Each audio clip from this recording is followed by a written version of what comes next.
बिस्मिल्लाहिर्रहमानिर्रहीम। आज हम बात करने जा रहे हैं आइल्स राइटिंग टास्क 1 की writing process diagram. You know के राइटिंग टास्क 1 में डिफरेंट टाइप्स होती हैं। इसमें ग्राफ भी है, उसमें बार चार्ट भी है, उसमें डिफरेंट और पाई चार्ट भी है, और इसी तरह से इसमें प्रोसेस डायग्राम जो है वो भी एक उसकी टाइप है। आज हम उसके बारे में डिस्कस करते हैं कि उसको हम किस तरह से उसके बारे में हम राइटिंग कर सकते हैं, कौन सा इफेक्टिव वे है। तो आइल्स राइटिंग टास्क 1 में राइटिंग प्रोसेस डायग्राम में जो 3 पॉइंट्स आपको ज़हन में रखने हैं वो ये है कि स्टेजेस उसकी क्या है, उसका प्रोसेस क्या है और सीक्वेंस क्या है। यानी आपके सामने जो भी डायग्राम आएगा उसको प्रोसेस करने के लिए आपने अपने माइंड के अंदर स्टेजेस, उसके प्रोसेस, उसकी सीक्वेंस अपने माइंड के अंदर रखनी है। डेफिनेशन ऑफ प्रोसेस डायग्राम क्या है? आइल्स process diagram is a diagram that illustrates the process और the stages of a product or a cycle. This requires you to explain the sequence of a process step by step. आपने जो diagram आपको दिया होगा उसके अंदर जो process है उसको अपने स्टेप वाइज जो है उसको एक्सप्लेन आपने करना है। चलते हैं नेक्स्ट स्लाइड की तरफ। तो हम बात कर रहे थे स्टेजेस की, प्रोसेस की और सीक्वेंस की। तो इसमें जो एसेंशियल टिप्स आपने माइंड के अंदर रखने हैं वो कौन से हैं उसको ज़रा देखें कि number 1, analyse the diagram and the process thoroughly, follow through the given information of the process, understand the key stages in the concept, understand that the process is a linear or a cyclic process, make sure to describe stages in the correct sequence, starting with an introduction and presenting an accurate overall statement, review your answer for spelling and grammatical errors before submitting. यानी in short अगर आप इसको देखें तो इसका मतलब ये है कि आपके सामने एक डायग्राम आ गई है, आपने उसको एनालिसिस उसका करना है, उसका प्रोसेस थॉरली देखना है कि इसके अंदर इसका थीम क्या है, ओवरऑल इसके ऊपर किस टॉपिक के ऊपर जो है वो बात हुई है, इसके अंदर इंफॉर्मेशन जो गिवन है वो क्या है। आपने उसके स्टेजेस को, उसके प्रोसेस को, उसके कंसेप्ट को अंडरस्टैंड करना है। अंडरस्टैंड करने के बाद फिर आपने उसके ऊपर जो है वो 150 वर्ड्स के अंदर राइटिंग आपने करनी है। और राइटिंग करने के बाद आपने ये ध्यान में रखना है कि आपके पास इतना टाइम बच जाए कि आपने अपने प्रूफ रीडिंग जो है वो करनी है कि अगर कोई चीज़ मिस है या कोई स्पेलिंग एरर है आप उसको करेक्ट कर सकें।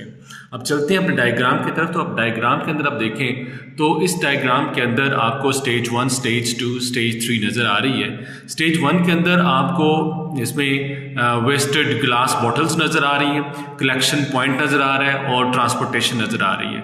अब आप देखें स्टेज 2 के अंदर आपको हाई प्रेशर वाटर जो है वो नज़र आ रहा है, और इसी तरह से स्टेज 3 के अंदर बॉटल और उसके बाद सुपरमार्केट यानी products ready for the sale. और इसी तरह से आप ये देखें कि ये स्टेज 2 के नीचे जो है वो क्लियर और ग्रीन और ब्राउन डिफरेंट कलर्स जो हैं वो शो किए गए हैं। फिर ग्लास फैक्ट्री है, ग्लास प्लेसेस है और बर्निंग इन फर्नेस है, रिसाइकल्ड लिक्विड ग्लास है, न्यू लिक्विड ग्लास है, शेप्ड इन ग्लास मोल्ड है। तो अब देखें तो आपको काफ़ी हद तक वोकैबुलरी जो है वो यहीं से मिल जाती है। आपने प्रोसेस को सीक्वेंस के अंदर देखना है कि किस तरह से आपने इसे 150 वर्ड्स के अंदर कंपाइल करना है, कैसे आपने इसको जो है वो लिखना है। तो अब चलते हैं इसकी एक्सप्लेनेशन की तरफ। तो 3 पैराग्राफ्स को जो है वो आपने कैसे डिवाइड करना है 150 वर्ड्स के अंदर। नंबर 1, एक्सप्लेनिंग अबाउट स्टेज 1, ये फर्स्ट पैराग्राफ आ जाएगा, और सेकंड पैराग्राफ के अंदर एक्सप्लेनिंग अबाउट स्टेज 2, और थर्ड पैराग्राफ के अंदर एक्सप्लेनिंग अबाउट स्टेज 3। तो अब यहाँ देखिए कि you will have 20 minutes to write for the writing of this task. तो यहाँ पे आपको अगर नज़र आ रहा हो तो फर्स्ट जो लाइन है, the diagram illustrates numerous stages in the recycling of waste glass bottles, ये आपका इंट्रोडक्शन बन गया। यानी जो उसने क्वेश्चन दिया होगा आपने उसको अपने वर्ड्स के अंदर रीफ्रेज करना है, कीपिंग इन माइंड के उसका जो थीम है वो चेंज ना हो। और ओवरव्यू और ओवरऑल स्टेटमेंट जो है उसका एक पैराग्राफ आपने बनाना है। अब वहाँ पे आप देखेंगे स्टेजेस कितनी हैं। There are 3 stages shown in the diagram.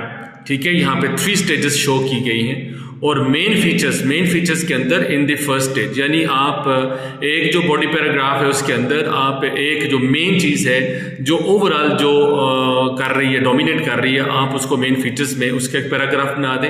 और जो सेकंड स्टेज है begins with the process of cleaning, यानी जो बाकी जो प्रोसेस है वो आप अदर फीचर्स के अंदर जो है वो आप मेंशन कर दें।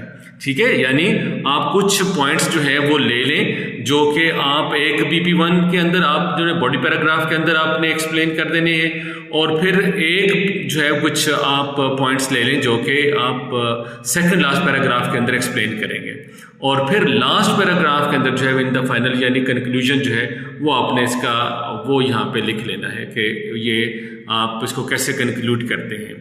तो ये एक प्रोसेस था जिसमें आप इजी वे के अंदर जो है वो मैंने बताने की कोशिश की है कि आप किस तरह से एक जो डायग्राम है और जो प्रोसेस डायग्राम है किस तरह से उसको आप अपने वर्ड्स के अंदर एक्सप्लेन कर सकते हैं। तो keep in your mind that only practice जो है वो that is not sufficient, but right practice makes a man perfect.